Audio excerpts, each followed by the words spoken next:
Oui, salam alaikum. Bonjour tout le monde. Tout le monde m'entend?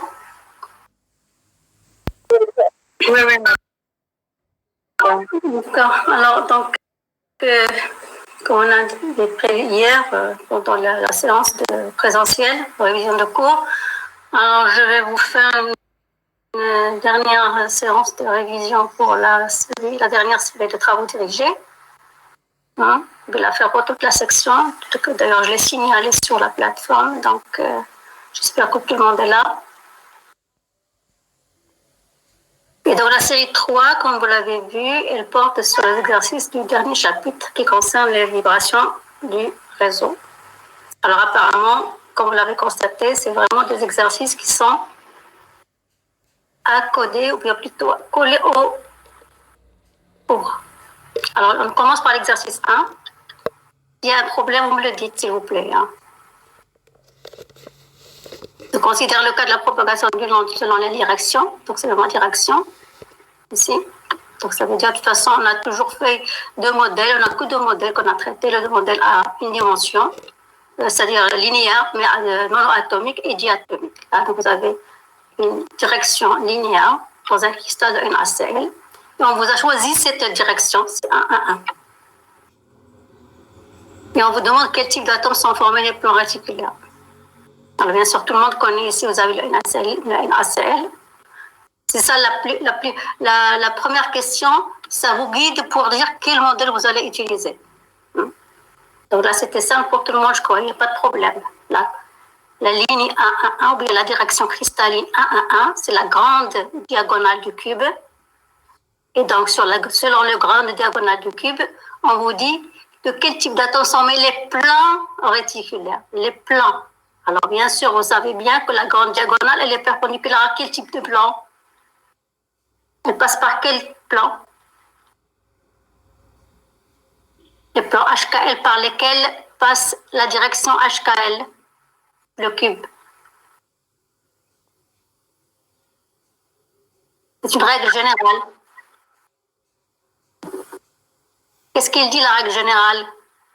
Surtout pour les cubes, ça marche surtout à 100% pour les cubes. C'est pas très très général à 100% pour les autres, mais pour le cube, ça marche à 100%. Toute direction HKL, elle est perpendiculaire ou bien elle passe par les plans de même indice de Miller. D'accord? Donc ici, la direction 1, 1, 1, elle passe obligatoirement par le plan 1, 1, 1, le plan entre parenthèses. Ça s'écrit entre parenthèses. La direction, ça s'écrit entre crochets. Donc cette direction 1, 1, 1, qui est la grande diagonale, elle passe par les plans, ici, perpendiculaires 1, 1, 1. D'accord? Là, c'est une règle générale. Je suppose en SMP4, on vous l'a démontré, je crois. Normalement, ça se démontre. Donc, du moment qu'on a connu par quoi elle passe par les plans HKL. Et quand vous voyez ces plans HKL, qui sont perpendiculaires à cette direction, il y a un plan de NaCl, il y a un plan de Na+, il y a un plan le suivant, c'est un plan de Cl-, le suivant, c'est un plan de Na+, et ainsi de suite. Ils sont alternés. D'accord? Donc, du moment que vous avez ça, c'est comme si vous avez sur ces directions une série alternée d'atomes de Na+, Cl-, Na+, Cl-, Na+, Cl-. Donc, vous devez justement utiliser le modèle de la ligne linéaire, du chaîne linéaire à deux atomes. C'est bon? Et à partir de là, c'est du cours. C'est tout.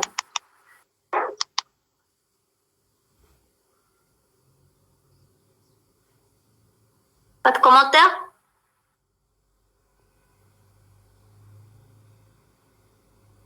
C'est bon pour le reste? Allô? Allô? C'est bon.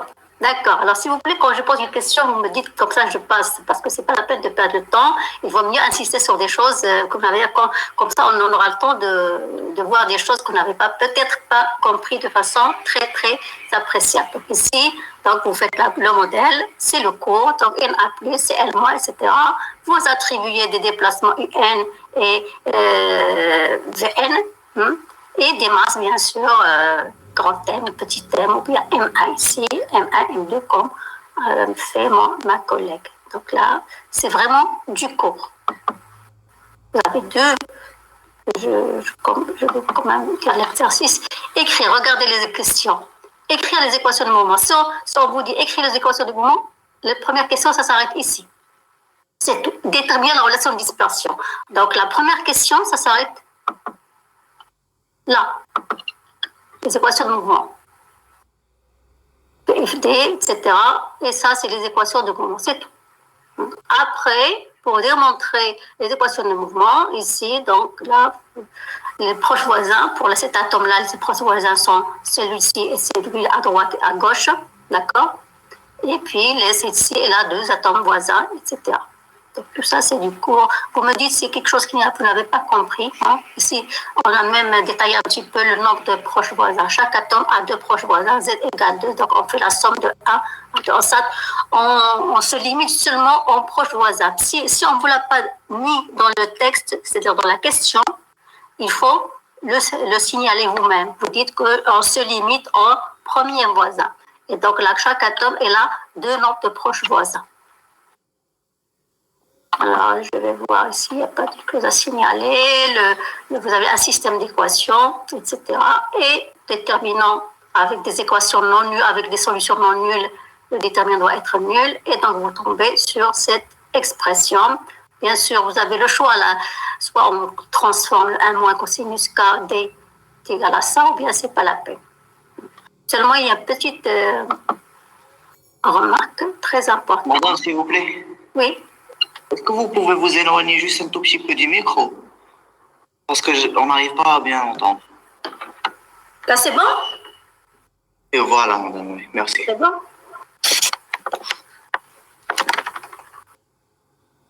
Alors, une petite remarque importante, c'est que la distance D, il faut bien la signaler sur votre schéma.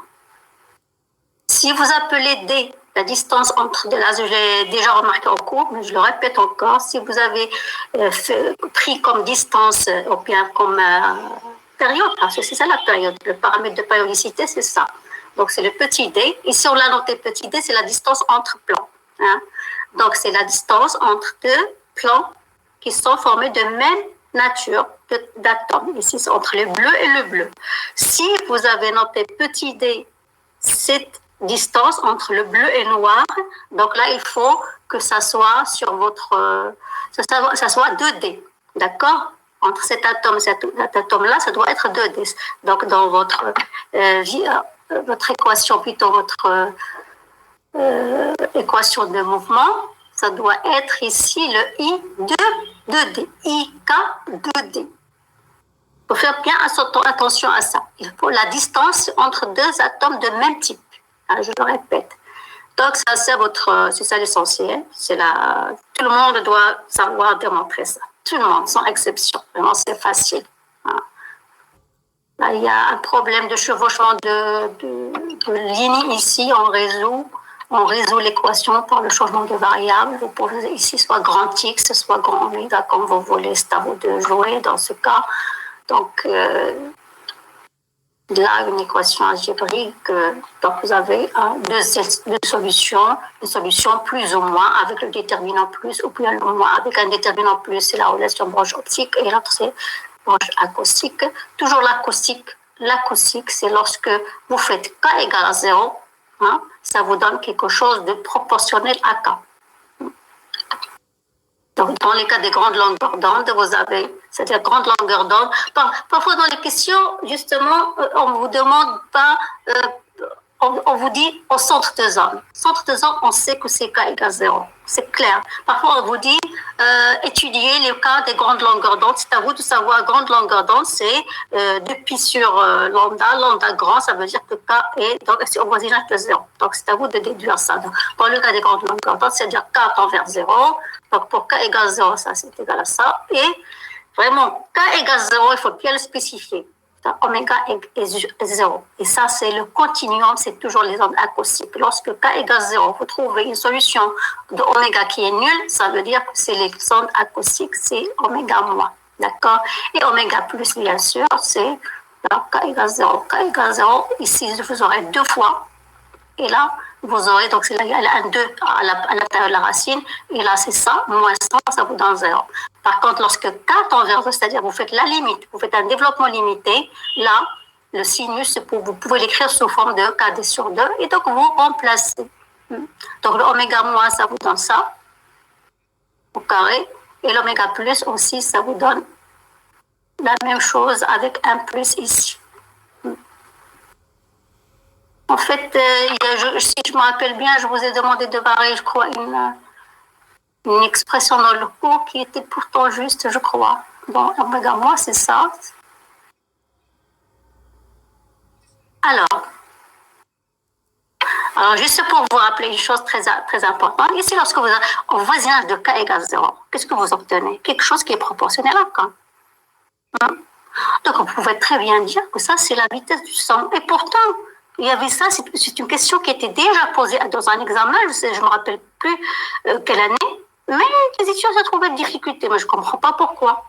Alors que c'est clair, lorsque vous étudiez le oméga moins au voisinage de K égale 0, vous tombez sur cette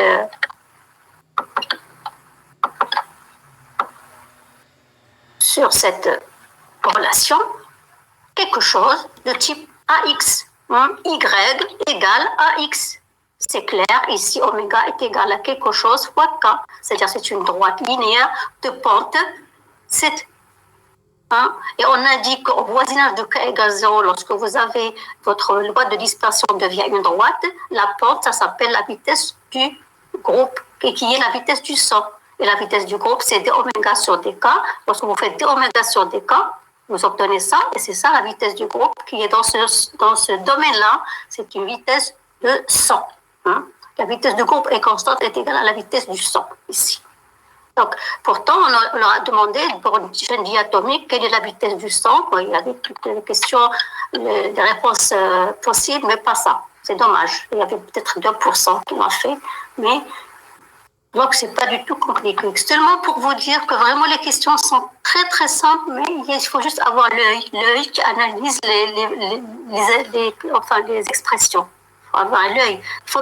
Alors, il y a un petit conseil que je dis toujours aux étudiants, c'est que il faut non pas seulement savoir le cours, savoir les théories, etc., mais il faut avoir un esprit d'analyse et un savoir-faire. Le savoir-faire, je l'ai déjà mis dans le polycope, justement, tout est la première page, un savoir-faire. Vous avez une expression devant vous, il faut savoir quoi faire avec tirer le maximum d'informations de cette expression lorsqu'on vous le demande, et parfois même si on vous demande de commenter, c'est à vous de commenter, donc c'est à vous de tirer le maximum. Dans le cas des grandes longueurs d'onde et dans celui où le vecteur d'onde est situé à la limite de zone, non, ça c'est pas vrai. Ça non. Non, j'ai pas vu ça. Vous avez vu ça? Vous parlez correct? On peut toujours commettre une erreur dans une solution. Donc il faut être attentif, que ce soit au tableau, que ce soit ici. Voilà. Enfin, on dit même pas que c'est des petites longueurs. Oui, c'est des petites parce que ici, c'est K, c'est la longueur d'onde est à peu près égale à A. D'accord, c'est des petites longueurs d'onde, c'est le paramètre de Maille, d'accord, la distance intermédiaire de l'onde de l'angstrom. Donc ici, en fait, ce n'est pas des grandes longueurs d'onde, pour le barrer.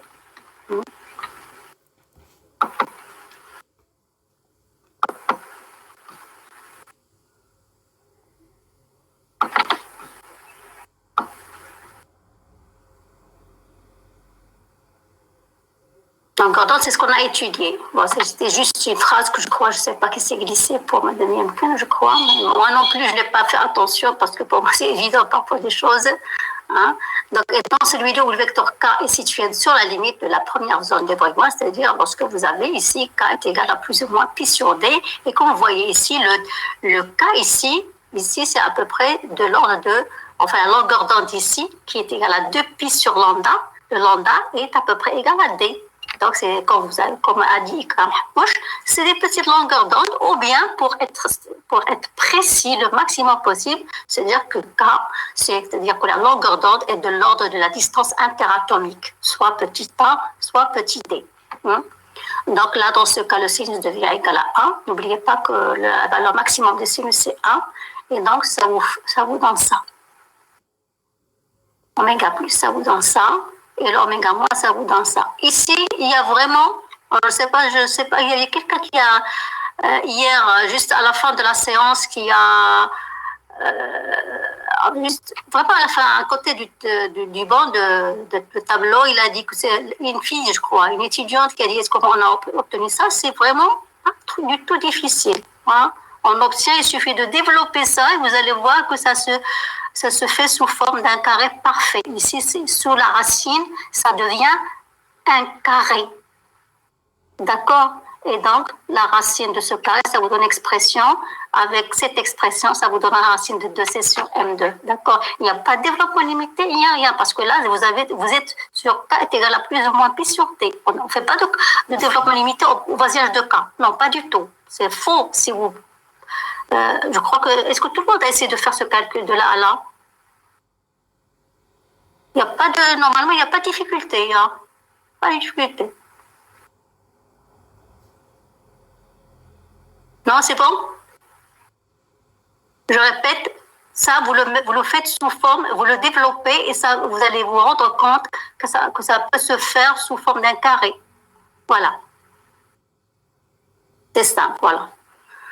Donc, oméga plus est égal à la racine de ça et oméga moins est égal à la racine de 2c sur m1, la même chose. Donc, c'est tout le calcul ici, vraiment que des calculs, je passe rapidement. Le schéma, c'est comme on a fait dans le cours, il faut spécifier. Par contre, ici, que c'est M1 est supérieur à M2. Ça, c'est un schéma qui correspond à M1 supérieur à M2. Pour que racine de ça, racine de le 1 sur M1 devient en bas.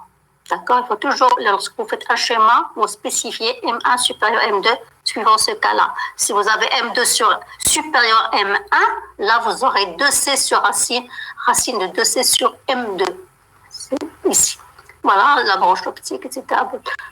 Ici, vous avez juste un schéma qui correspond à la moitié de la première zone de bruit.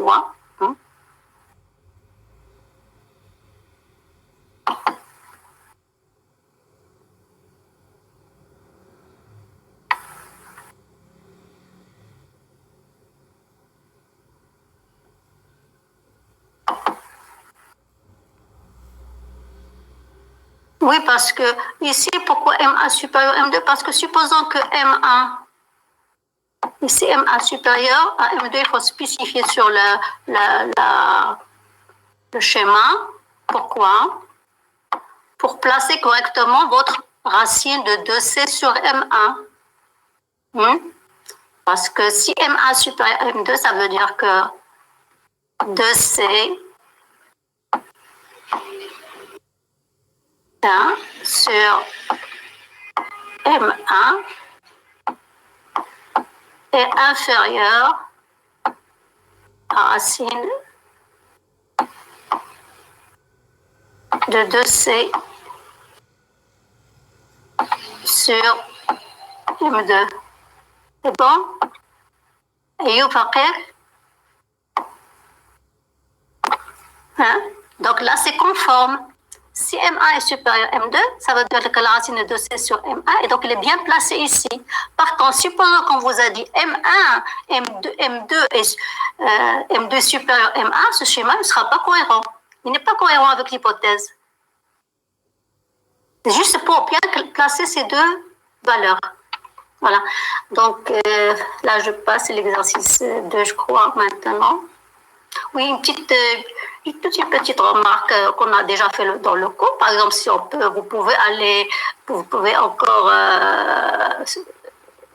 interpréter davantage votre figure. Ici, vous pouvez dire que au centre de zone, les atomes, par exemple, vibrent en phase, c'est-à-dire en faisant au K égale 0, vous avez oméga égale 0, vous la remplacez dans le système comme on l'a fait dans le cours. Et là, vous allez voir que le rapport entre deux amplitudes est égal à 1. Donc, il vibre en phase. Par contre, ici, sur la limite de zone, vous allez trouver que le rapport entre deux amplitudes, c'est-à-dire si vous avez U0 et V0, le rapport entre ces deux amplitudes, ça va être égal à moins M1 sur M2 ou bien moins M2 sur M1, c'est-à-dire en opposition de phase, d'accord?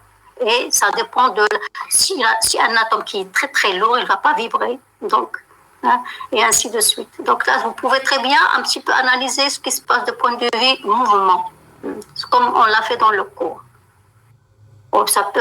Pourquoi? Parce que la plupart du temps, quand on dans ces exercices comme ça, on vous pose des questions, comment vibrent les atomes en centre de zone, en bord de zone, etc. Donc là, c'est la fin de l'exercice. Je passe à l'exercice 2. S'il y a un exercice qui vous paraît vraiment facile, c'est pas la peine d'assister, vous le dites. Hein. Donc, comme ça, on ne perd pas le temps. TD3, alors TD3, exemple 2. Voilà.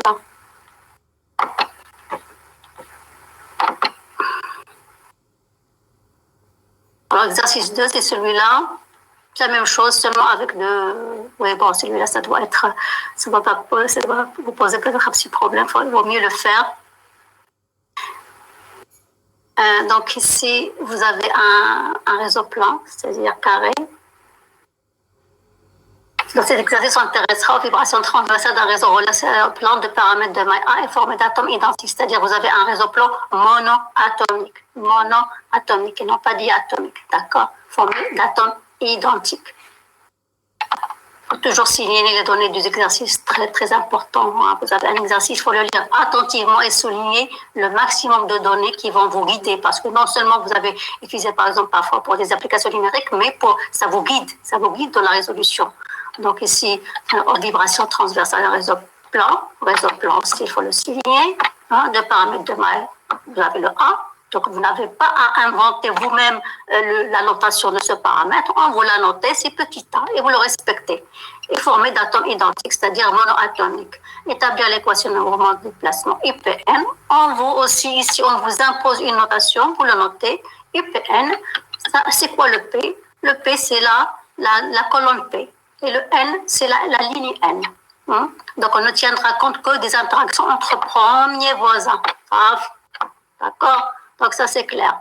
Pour une solution de la forme, on vous donne même la solution, on vous propose comment elle est la solution. C'est une onde de plane à 2 dimensions, parce que n'oubliez pas toujours que vous avez une onde de plane, c'est de la forme exponentielle I, bien sûr, avec mis à part le terme temporel, ici, le terme spatial, c'est ça.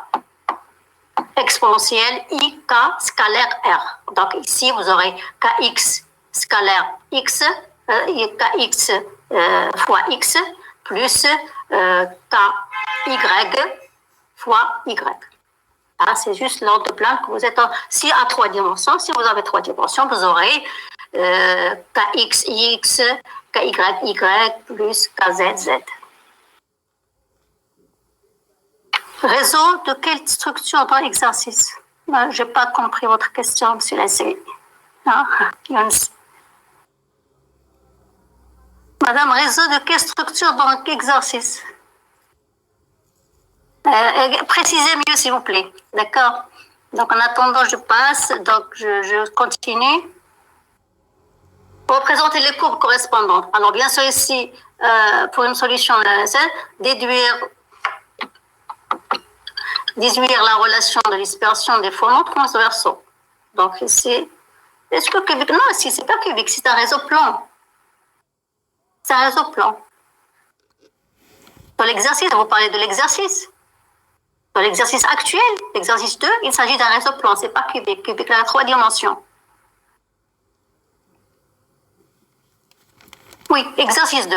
Mais vous voyez ici, c'est plan. Est-ce que c'est tridimensionnel? Plan, ça veut dire que toujours c'est à 2 dimensions.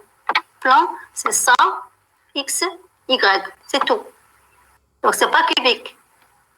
J'ai dit que dans la mesure où vous avez, j'étais en train d'expliquer, si, par exemple, dans le cas où vous avez à 3 dimensions, on vous dit un réseau à 3 dimensions, il suffit d'écrire ici KXX plus KYY plus KZZ. Mais pour l'exercice actuel que nous sommes en train de traiter, c'est un réseau plan à 2 dimensions. Hein? C'est 2D avec A égale B. Hein? Parce que 2D, on a dit, à 2 dimensions, vous avez 5 réseaux plans.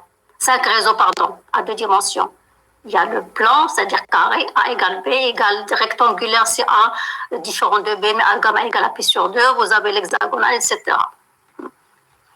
Donc, vous devez trouver la relation de dispersion. C'est pas non plus difficile. Vous faites juste un schéma, toujours un schéma qui éclaircit la situation, toujours. Ça, c'est important.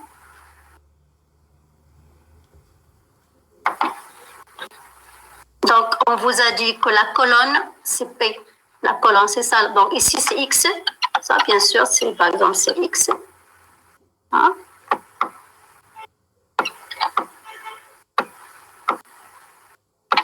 Et là, c'est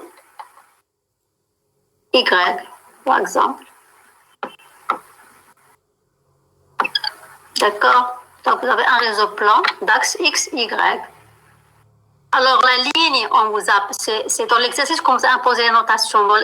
La ligne, la colonne sera notée, c'est-à-dire suivant l'axe Y, ça sera noté le N. Hein? Et la colonne, suivant, ici la colonne c'est P, hein, c'est-à-dire l'axe Y, et la ligne suivant X, ça sera noté N. Donc, on vous dit de s'intéresser seulement aux interactions entre proches voisins. Donc, on va prendre un atome quelconque ici, par exemple l'origine, c'est ça l'origine, ici un atome qui se trouve à l'origine ici, hein, le repère 0. Donc, il est entouré de 4 proches voisins. Ce sont les atomes en vert. Donc, qu'est-ce qu'il y aura? Donc, ici, on utilise le principe fondamental, bien sûr, comme d'habitude. Hein? L'équation de mouvement de l'atome de masse M situé à la PIM. Ici, on prend bien sûr comme... C'est toujours comme on a fait dans la ligne, la chaîne linéaire monoatomique, on a numéroté notre atome. On a numéroté notre atome, si vous vous rappelez bien, dans notre cours avec la lettre petit s. Vous pouvez la noter avec la lettre petit p. Vous pouvez la noter avec la lettre petit n, comme vous voulez. C'est-à-dire il faut la numéroter, c'est ça, parce que c'est infini.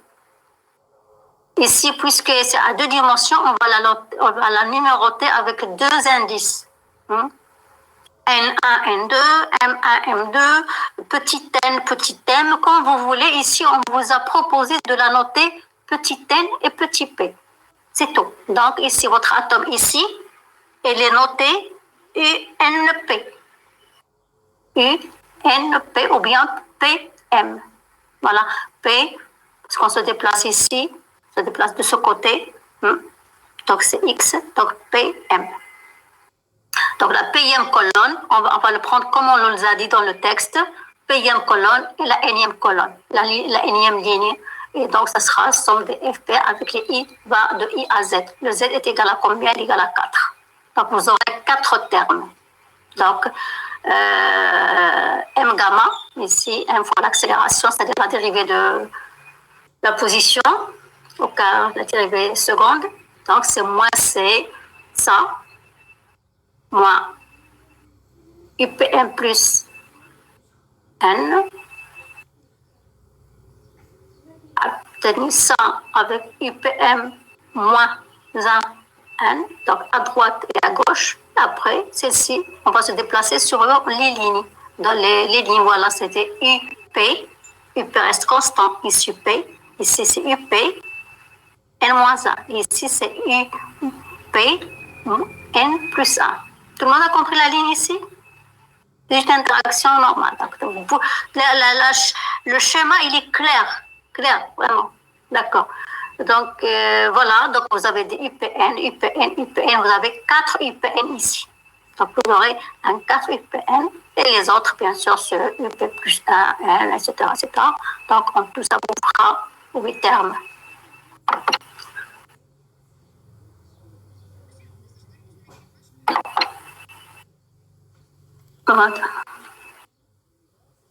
Bien sûr, ici, comme on vous propose ici, pour une solution de la forme, supposons qu'on ne vous a pas proposé dans le texte, c'est facile de le proposer vous-même. Vous dites, c'est comme si vous aviez une chaîne monoatomique, une seule chaîne, c'est-à-dire une chaîne linéaire, on a dit qu'on a posé une solution de la forme U est égal à exponentielle I oméga T moins KX. C'est tout. On s'est arrêté ici. Maintenant, à 2 dimensions, on fait moins KXX, moins KYY.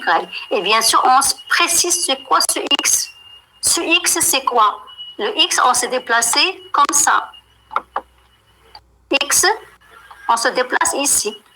Donc, c'est P, A. Et Y, c'est N, A. X, c'est NA, Y, PA. C'est la prima collègue. De toute façon, il faut faire un schéma qui est clair. Ici, c'est X égale NA. Ici, Y, PA. Oui, c'est ça. Donc, c'est UPM est égal à... Donc, pour remplacer le X, comme on l'a fait à une chaîne linéaire, et donc, vous aurez tout ça, UP plus 1. N'oubliez pas que UP, vous pouvez écrire pour vous faciliter l'existence. Ici, une fois que vous avez écrit UPN égale à ça, écrivez en bas UP plus 1 égale à exponentielle oméga T moins NAK X moins P plus 1 AK, etc. Et vous le décomposez. Et vous écrivez en même temps UPN plus 1, etc. Ça vous aidera à faire rapidement les simplifications ici. C'est tout. Donc là, on travaille avec une très belle fonction qui est l'exponentielle, qui nous permet de faire beaucoup de simplifications, donc parce qu'elle nous transforme les sommes en produits et ça nous arrange très bien pour faire les simplifs. Donc voilà, donc ça vous donne ça et vous avez partout, vous aurez ici un UPM à droite et un UPM partout à droite, à gauche et à droite, donc vous pouvez simplifier. Et donc, vous aurez la dérivée de ça est égale à pour oméga k UPM. Attendez, là, je vais voir une chose. Voilà, donc ça, c'est juste là le résultat de la dérivée seconde. Donc, ici, on pose le côté droit à quoi est égal. Donc, vous aurez UPM, facteur de tout ça. Et le côté gauche, et le résultat de la dérivée seconde, ça vous donne moins M oméga carré UPM. Donc, vous aurez UPM ici et UPM là que vous devez simplifier par la suite. Bien sûr, vous écrivez d'abord l'équation. Et donc, vous aurez ça. Donc là, le numéro de l'atome a disparu. D'accord? À ce niveau-là, vous n'aurez plus de N, vous n'aurez plus de P. D'accord? UPM ici, ça simplifie et il ne vous reste qu'à... Donc ici, UPM, et donc le numéro de l'atome, il a disparu partout. Une transformation mathématique, ça c'est pas un problème. Vous faites des petites astuces pour faire apparaître quelque chose. Et tout ça, c'est des astuces de fonctions trigonométriques, donc que tout le monde connaît. Et donc vous tombez sur cette formule. D'accord? Supposons que vous avez une seule dimension, comme vous voyez, lorsque vous avez une seule dimension, là, ce terme-là n'existe pas. Une chaîne linéaire, vous avez 4C sur M sinus carré de K1 sur 2. Vous êtes vraiment... Là, vous pouvez vérifier si vous avez trouvé un bon résultat qui est correct. D'accord? Donc ici, à une seule dimension, vous trouvez ça. À 2 dimensions, vous trouvez K1 sur 2. Par contre, il y a une petite... je dirais erreur, un petit détail. C'est que normalement, on ne devait pas changer de notation pour le paramètre. Tout à l'heure, on a travaillé avec... Ah non, pardon. Non, c'est bon. Moi, je croyais sur le D. Non, c'est le même. On nous a imposé le paramètre A. D'accord. Donc, on a travaillé avec le A qu'on nous a imposé. Donc, on reste en train de travailler avec le A. D'accord? Donc, à 2 dimensions, ça vous donne ça. À 3 dimensions, qu'est-ce que vous devez obtenir? Vous devez obtenir 4c sur m sinus carré de kxa sur 2, plus sinus carré kya sur 2, plus sinus carré kza sur 2. Dans le cas à 3 dimensions.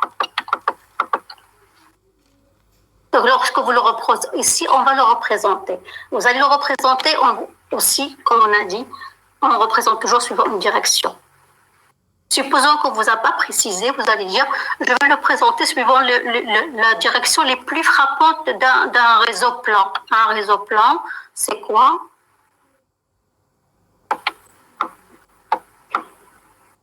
Ça, c'est la direction 0, 1. Supposons que c'est ça X, et ça c'est Y.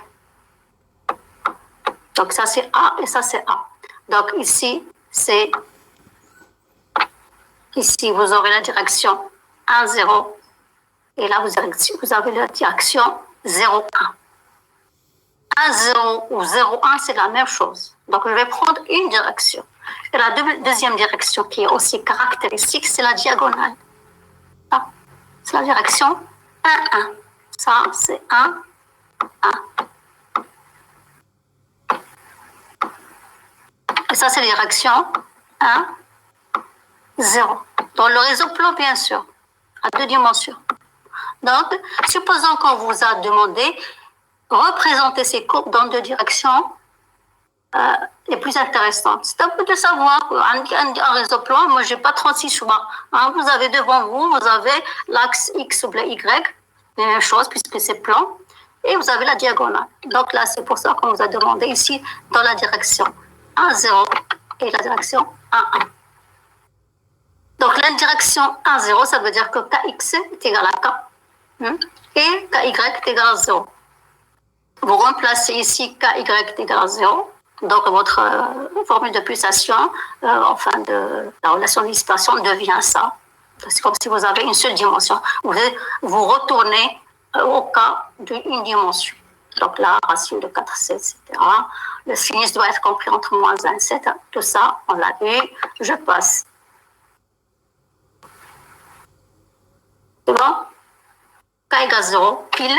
K, vraiment centre. K égale 0, oméga égale 0. C'est des cas acoustiques, une seule branche, d'accord? Vous avez, bien sûr, de toute façon, ici, vous n'avez qu'une seule branche parce que vous avez un monoatomique, même si c'est un réseau plan. Un réseau plan monoatomique aussi, c'est une seule branche acoustique. Au voisinage de K égale 0, ça vous donne ça. Une relation linéaire entre oméga et K. Le paramètre de la pente étant la vitesse du groupe, c'est-à-dire la vitesse du centre, égale à racine de C sur M. Donc, comme vous voyez, on retrouve les mêmes résultats que le cas à une dimension. À la limite de la zone, vous trouvez racine de 4C sur M. Voilà. Donc là, vous faites le schéma, si vous voulez. Ici, la vitesse du sang. Ici, la vitesse du groupe est nulle parce qu'oméga est constante ici. Donc, la vitesse est nulle.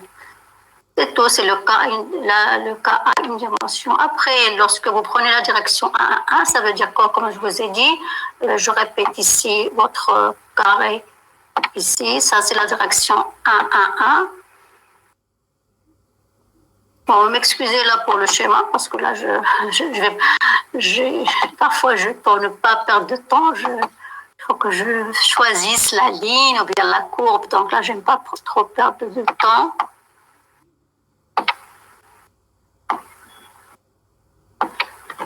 Donc,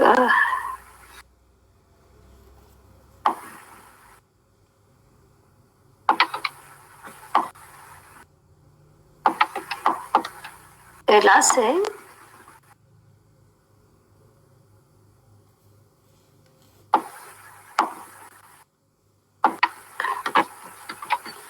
un.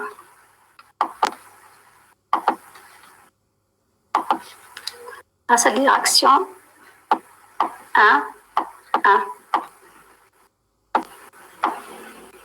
Bien sûr, ça, c'est la direction. Ça, c'est A.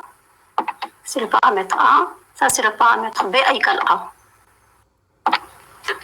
Donc, c'est la direction 1, 1, 1. Ça veut dire quoi ici, bien sûr? Pardon. Excusez-moi.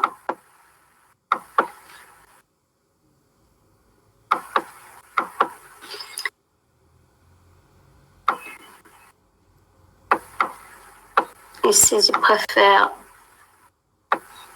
Nous sommes dans l'espace réciproque KX et KY. Faut m'arrêter quand je fais des bêtises. Hein? D'accord? Alors pourquoi on n'a pas fait racine de 2 sur 4 au lieu de racine de 2 sur 2? Où ça? Madame, pourquoi on n'a pas fait racine de 2 sur 4? Où ça? Vous êtes à quelle ligne? Sur la diapo? Sur cette diapo 7?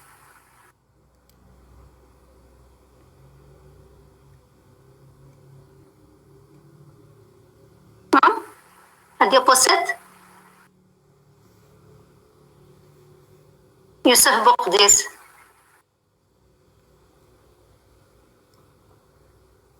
Dans oméga carré? Où ça? Dans la diapo 7? Ici? Vous me dites si je suis sur la bonne. Alors ici oméga carré? Oui.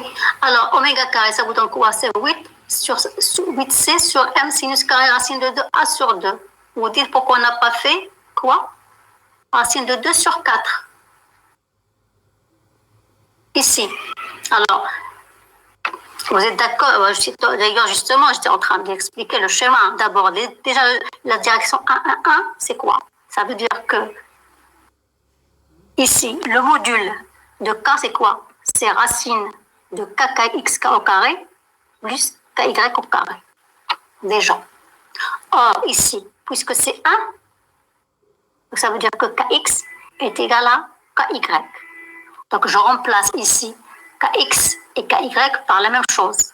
Donc, ici, K carré est égal à KX carré plus KY carré, d'après ce schéma. OK? Donc K carré, pourquoi je suis en train de faire ça? Parce que je veux calculer le module de K.